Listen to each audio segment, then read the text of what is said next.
to thank Father Barnhill for being here.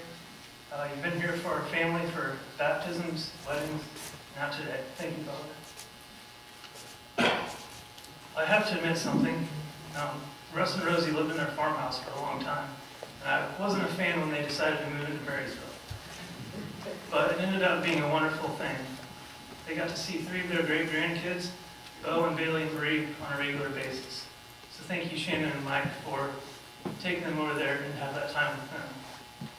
I'd also like to thank Max and Patty. You were their caretakers these last few years.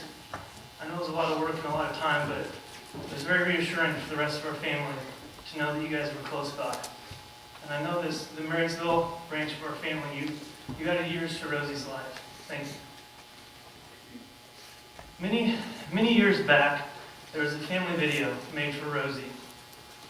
It was a slideshow of pictures of all of her children.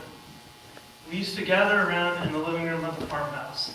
The grandkids up in front of the TV, the aunts and uncles packed the couch, and Russ and Rosie were behind us in their respective recliners. It was standing room only in that farmhouse. Our eyes were glued to the TV as if the Huskers were playing. We all loved watching this video. This video started with pictures of Gail, and then Max, and then LG, and the one through all 6 of the grandchildren. There were pictures of us as babies, toddlers, and then pictures of ball games, family gatherings, birthday celebrations, and my favorite, Christmases on the farm. These pictures painted a timeline of memories of Rosie's life. This video was titled Rosie's Kids. And this is what my grandma lived for. She lived for her kids. She lived for Rosie's kids. We were the most important people in the world to her. She lived to make our lives better, and she did this in so many ways. By always having a smile on her face, a cheerful conversation, a big hug, or a kiss on the cheek. She loved us unconditionally through the good times and bad. She was compassionate, generous, and kind, never afraid of a hard day's work, never complained, and always grateful for the many blessings that I gave her. She's a saint in my book. And let's be honest, she stayed married to Russ for 70 years. She met Russ at a small town Saturday night dance, and they went on to raise 3 boys on a small southeast Nebraska farm. They never had money, but they made do with what they had, and they were able to put their 3 sons through college, something Rosie took great pride in. There was even one Christmas, when the boys were young, they had no money for presents or gifts. Christmas was canceled for the Searceys that year. Until a man knocked on their door just a few days before Christmas and asked to buy a few trees out of the pasture.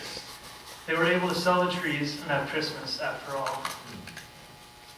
Rosie taught us many things through her example of generosity, love of family, and strong faith. The list of gifts and blessings she gave us could go on for days. But of all the things she did for us, for Rosie's kids, 2 stand out to me. The first was her cooking. Grandma's cooking is one of the special memories that I will always be able to remember as if it had just happened. I can still smell the bacon and eggs cooking as I walk to the pasture and back to the house after an early morning deer hunt. I will miss her famous French toast, which was second to none. Her dinners were far better than any fancy restaurant I've ever been to. I don't know what it was. There was just something about her cooking. I could always eat double the normal amount. I just couldn't stop eating. You could literally taste the love she poured into her cooking. She loved entertaining and cooking for friends and family in that old farmhouse that she called home for almost her entire life. She brought us together at that table and gifted us that time together as a family, all the while she cooked. As many of you here know, when you came for a meal at Russ and Rosie's, time seemed to stand still. We laughed, we joked, we listened to Grandpa Russ tell the same old war stories. We listened to him kid us about our girlfriends and boyfriends. He asked us about our ball games, and we talked Husker football. Grandma gave us that time together as Rosie's kids. Time I will never forget. And the second gift that stands out to me, something I think we all took for granted, was Rosie's faith. You'd be hard-pressed to not find a rosary, a prayer book, a holy card, or some kind of devotional on the stand next to her chair. I never asked what she prayed about all the time. But without a doubt in my mind, I know what she was praying for. She was praying for all of us. She was praying for us to do well in school, to hit home runs, and to score touchdowns, and to always come home safe. She prayed that we would grow up healthy, get a good education, find a job we loved, have lots of friends, and that we'd find our own happiness in life. She did so many things for us over the years. And later in life, when Rosie couldn't attend the ball games or whip up those amazing dinners, the prayers never stopped. I know these prayers have had an immense impact on my life. There were times in life, not just in sports, but in life, that we fumbled the ball, we missed a shot, we made a mistake. Rosie's prayers are there to pick us back up.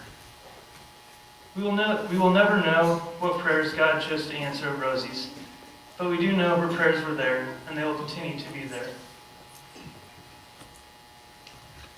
It's very fitting we are gathered here today to celebrate this Mass for Grandma. As we pray today, it may only be a small fraction of the countless prayers she said for Rosie's kids. But it's now our turn to pray for her. There is a part of her in each of us, something she gave us and never asked for anything in return. She may be gone from this life, but I know she is looking down, praying for each and every one of us today. So let us remember going forward to continue to send prayers her way, to say thanks for the memories, thanks for the cooking, thanks for the time together, and thanks for the prayers.